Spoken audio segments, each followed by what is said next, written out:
Então, gente, vamos continuar aqui, né? Agora, o convívio social no trânsito é o que a professora vai falar agora nessa segunda etapa, né? Não é muita coisa, mas é interessante.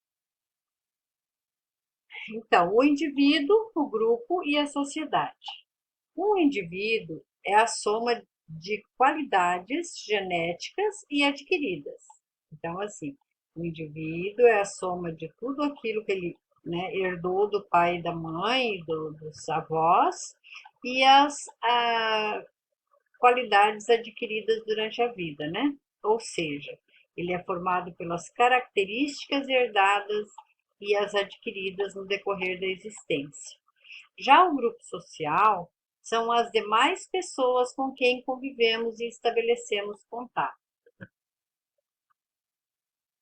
Por sua vez, sociedade é o conjunto maior em que estão inseridos os grupos e as esferas sociais e onde o homem se sente mais relacionado, no caso aqui, por ser de uma mesma nação, ter a mesma identidade cultural, ter os mesmos valores e princípios comuns, ser amigável com pessoas mesmo estranhas ao nosso relacionamento. O trânsito não é feito apenas de veículos. Em todos os momentos, o homem é seu principal usuário. Então, aqui nós temos, né, de que maneira, né, nós temos aqui os usuários de trânsito. No transporte coletivo, como condutor de veículos, pedestres, ciclistas, motociclistas. Das relações humanas, então desenvolvidas, nasceu o conceito de direitos e deveres. Então, por tudo isso, né, por um trânsito que nós temos hoje, uma quantidade muito grande de veículos em circulação, todos os tipos de veículos, né, tanto faz como o transporte coletivo, veículos automóveis, caminhões, ciclistas, motociclistas. Então, precisa de regras, né? Regras para que as pessoas tenham um bom comportamento.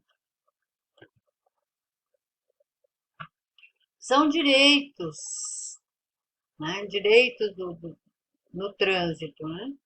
Proteção, crescimento, reconhecimento, tratamento com dignidade, com justiça e com oportunidades iguais, sem preconceitos ou discriminação, e outros. Né? São deveres o reconhecimento do direito dos demais indivíduos, acatamento das normas criadas pela coletividade, o indivíduo e a sociedade.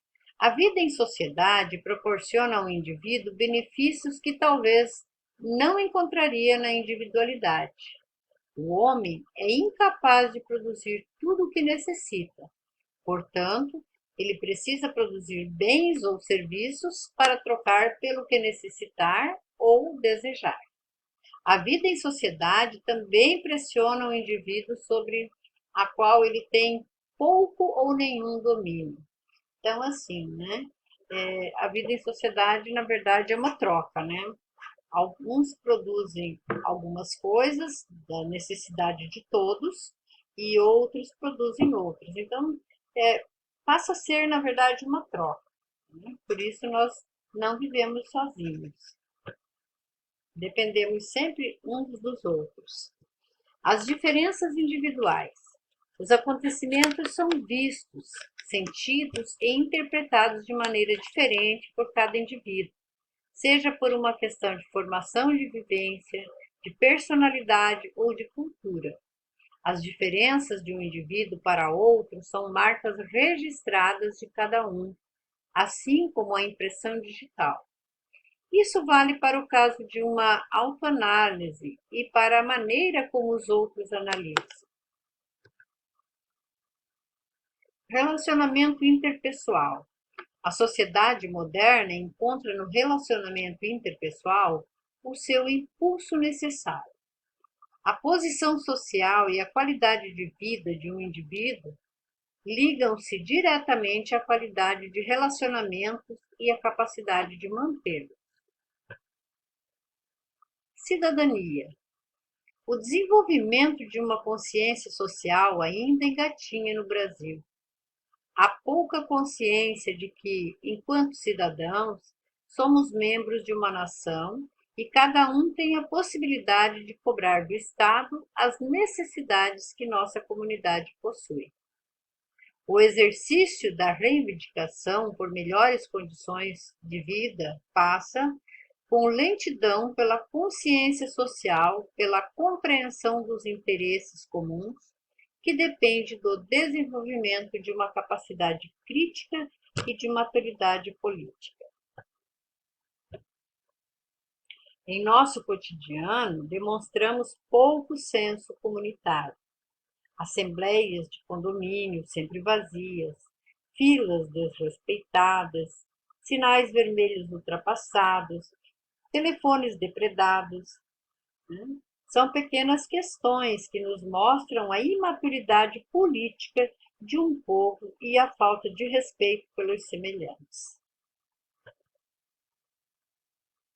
Dessa forma, a conquista da cidadania não depende do governo, mas de pequenas modificações individuais, respeitando mais os deveres subentendidos de um cidadão. O fato de passar apenas um sinal verde demonstra o respeito pela liberdade de ir e vir do próximo e, consequentemente, a sua será respeitada. As ações mais comuns no nosso país são aquelas de conduta individualista e até mesmo egoísta, que trazem vantagens para si mesmo. Por exemplo, qual a consciência de cidadania de um motorista que estaciona seu carro em fila dupla, incomodando diversos outros motoristas? Então, aqui nós temos, né, no desenhinho, né, o motorista que estacionou em fila dupla e não está nem aí para quem está atrás ou se está com pressa, né? Como se a via fosse só dele, né? Então, isso, né, chama-se egoísmo, né? Pessoa que só pensa em si próprio. Né? Como nação, é uma grande aprendizagem que temos pela frente. E a educação para a cidadania passa obrigatoriamente pelo exercício dela em casa e na sala de aula, em praticar essas atitudes no dia a dia, em negociar os conflitos, em se unir aos companheiros para atingir um objetivo comum. É preciso que cada um se veja como responsável por mudar este quadro, que cada cidadão, nas menores atitudes, busque o bem comum. Responsabilidade do condutor. Todo indivíduo consciente dos seus direitos e deveres na sociedade é um cidadão.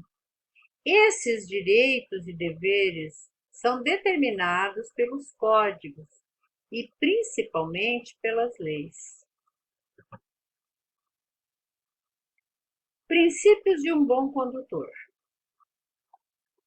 Capacidade perceptiva, capacidade de tomar decisões, capacidade de lidar com o veículo, nível de risco tolerado, perspectiva de segurança. O trânsito como uma questão social.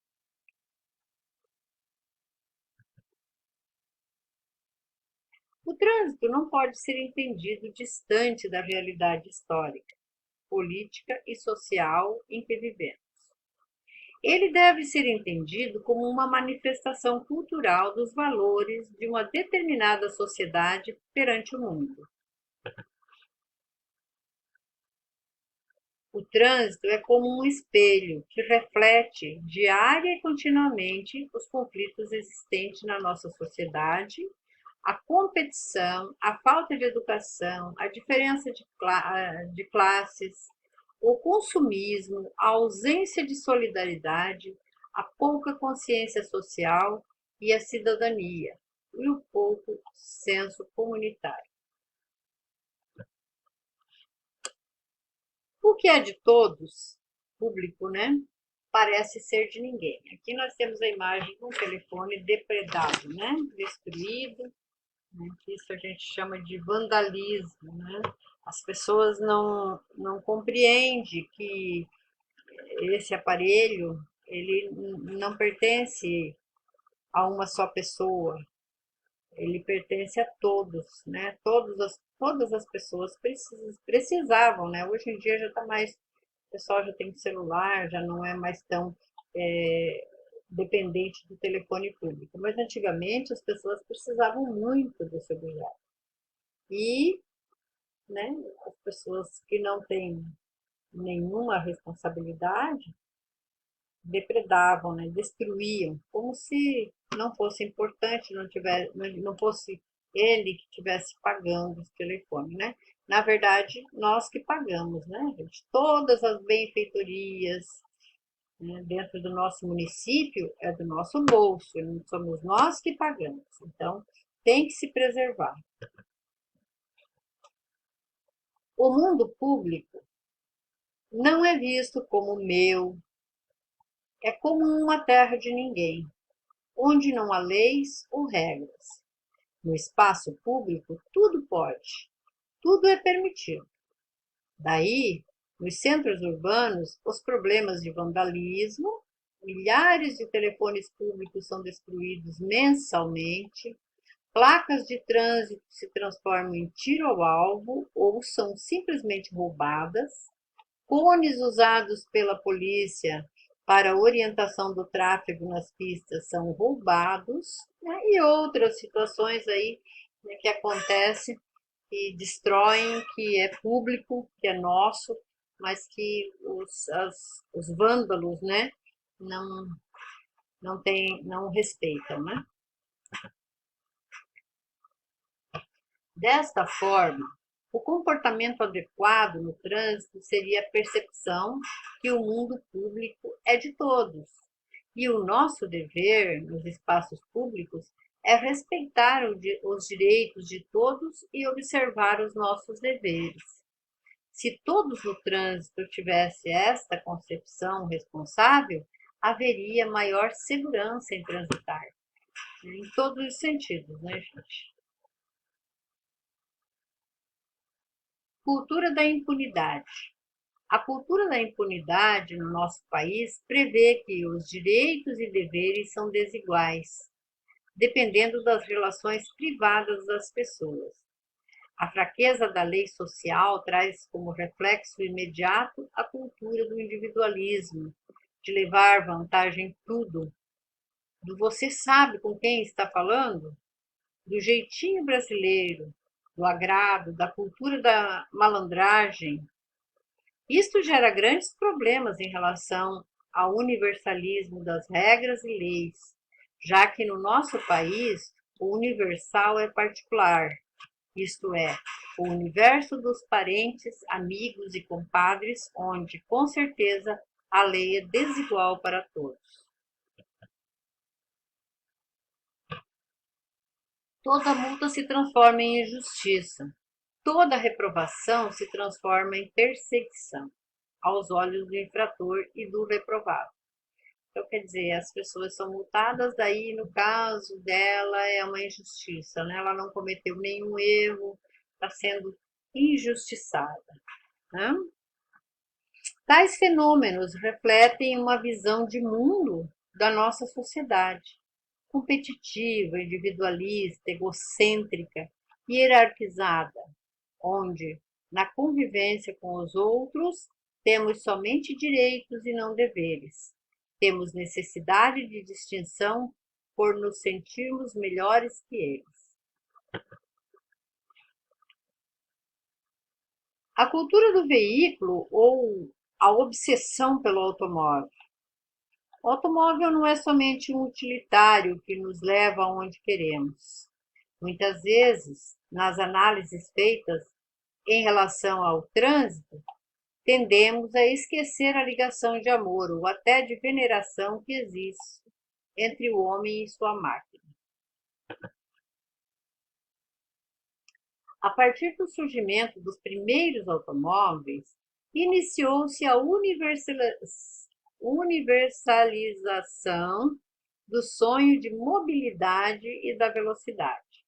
As pessoas passaram a experimentar o prazer do domínio sobre a máquina, o prazer de se deslocarem mais rapidamente ou antes dos outros, e especialmente a possibilidade de diferenciação ou superioridade dos outros através do seu veículo. Né? Meu veículo é melhor, mais bonito, mais rápido, né? Corre mais. É uma necessidade interior de algumas pessoas, né? Que sente esse prazer. Dessa forma, um automóvel não é só um automóvel. Ter um veículo é algo mais que o percurso de uma distância entre dois lugares. Né? E é verdade, né, gente? As pessoas têm esse sentimento, né, em relação aos veículos. É a beleza, a potência, né? A nossa sociedade é automóvel dependente. Veja só. Não? Aqui está esse moço ali usando o automóvel, né? Mas é assim mesmo. É o ter, né? O ter, o poder. Né? O uso de um veículo desperta diversos conteúdos emocionais. As pessoas podem querer dominar o espaço e o tempo através da velocidade. Pode se sentir independente, dona de seu próprio nariz. E o veículo pode oferecer uma fuga dos problemas do dia a dia. O fato de estarmos em um veículo desperta sentimentos seguros, muitas vezes enganosos, haja visto os riscos aos quais nos expomos no trânsito, e uma percepção de anonimato, como se não pudéssemos ser reconhecidos. Exemplo, aí usamos películas, né, para escurecimento dos vidros, e dá a impressão que ninguém nos vê, né? Assim, podemos dizer que o uso de um veículo nunca é acidental. Quando pensamos em adquirir um veículo, buscamos aquele que mais se parece conosco, aquele que atende melhor às nossas necessidades emocionais, sejam elas de potência, anonimato, facilidade e de manejo, tamanho, conquistas, etc. Dessa forma, o homem se identifica com o seu carro e muitas vezes tocar o corpo de metal equivale a tocar o seu próprio corpo físico, fato que muitas vezes foi, infelizmente, causa de brigas ou até de mortes. Lógico, né? Se alguém tocar no seu veículo, você mata, né? Quase isso. É comum as pessoas se mostrarem deprimidas quando o carro adoece, estraga, e satisfeitas e orgulhosas quando o seu carro é elogiado. Também os cuidados especiais dispensados ao veículo, lavar, instalar acessório, etc., né? Podem lembrar muito uma relação de amor, de forma até mesmo erotizada. A cultura do dirigir. Há uma ideia culturalmente construída no Brasil. Dirigir é para todos. A cultura do dirigir em nossa sociedade reflete-se pelo sucesso da indústria automobilística, pelo crescimento da frota, pelo empobrecimento do transporte coletivo. Com isso, todos são incentivados a dirigir. Até porque, né, as distâncias exigem, né, gente, que a gente tenha um transporte, uma forma de se locomover mais fácil, né? Então a gente busca essa facilidade. Como o trânsito é um campo de relacionamento social, as pessoas que atuam de maneira respeitosa, solidária e consciente em suas vidas levam esta forma de comportamento para o trânsito, dirigindo educadamente, respeitando as normas, ciente dos riscos e valorizando a própria vida e a dos outros. Da mesma forma, aquelas pessoas desajustadas, agressivas, cheias de conflitos e problemas, repetem o mesmo comportamento problemático no trânsito. É como se todos pudéssemos ter acesso ao trânsito, independente de suas condições, idade, etc. E quando essas pessoas são incapacitadas, sentem-se discriminadas, como se fossem os únicos impossibilitados de dirigir. Interessante, né? Todos os seres humanos têm condições de pular de paraquedas ou praticar bungee jump? Uma pergunta, né? Será que todos têm condição para fazer isso? Todos têm condições de portar armas? Será? De serem pilotos de avião?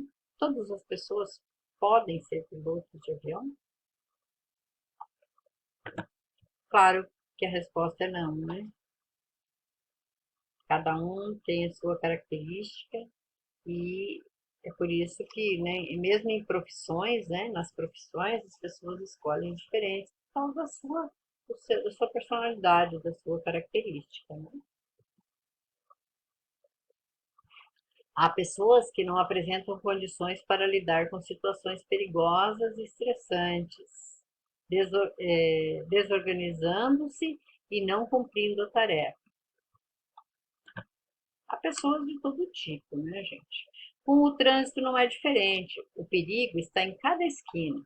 A morte ronda constantemente o motorista. E o indivíduo que pretende dirigir deve estar ciente desses riscos e de suas condições para enfrentá-los. Porque ninguém evita dirigir quando está nervoso. As pessoas não evitam, né? Está nervoso, aí é que sai dirigindo, né? Sai louco, batendo porta, né? Nervoso. Ou por que ninguém evita dirigir quando está estressado? Ou sob efeito de medicação? Ou de álcool? Por que não evitamos dirigir em situações difíceis, como luto, divórcio ou outras situações? Que a gente acredita que com a gente nada acontece, né? Então a gente não evita dirigir, é impressionante, né? Deveria refletir, pensar, né? E não dirigir nos momentos aí difíceis, né? Até mesmo estressado ou sob efeito de medicação, né? Que eu tenho a impressão que a maioria das pessoas nem percebe que estão medicadas e saem dirigindo normalmente. E há muitos medicamentos que é contraindicado, né? Que a pessoa toma o medicamento e não pode dirigir. Mas, no entanto, a pessoa nem se dá conta disso. É este tipo de consciência que precisamos criar para a transformação do nosso trânsito. Que o homem conheça suas capacidades e limitações, que saiba se autoavaliar e escolher o que é melhor para si e seus semelhantes, independente dos padrões.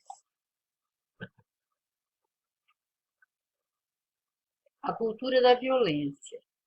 O ser humano é agressivo. A agressividade impulsiona o homem para a luta, para a busca de seus desejos. Este impulso pode direcionar-se para o mundo exterior, objetos ou outras pessoas, ou para o mundo interior, como os impulsos autoagressivos. No nosso país, em relação ao descontrole e descumprimento da lei e da ordem, sentimos-nos constantemente ameaçados e amedrontados. O sentimento é geral, o sentimento geral é sempre de alerta, tentando evitar os possíveis ataques à nossa integridade física e moral. Ao mesmo tempo, nos encontramos anestesiados, familiarizados, insensibilizados com a destruição da qualidade de vida à nossa volta, tornando a violência o nosso cotidiano.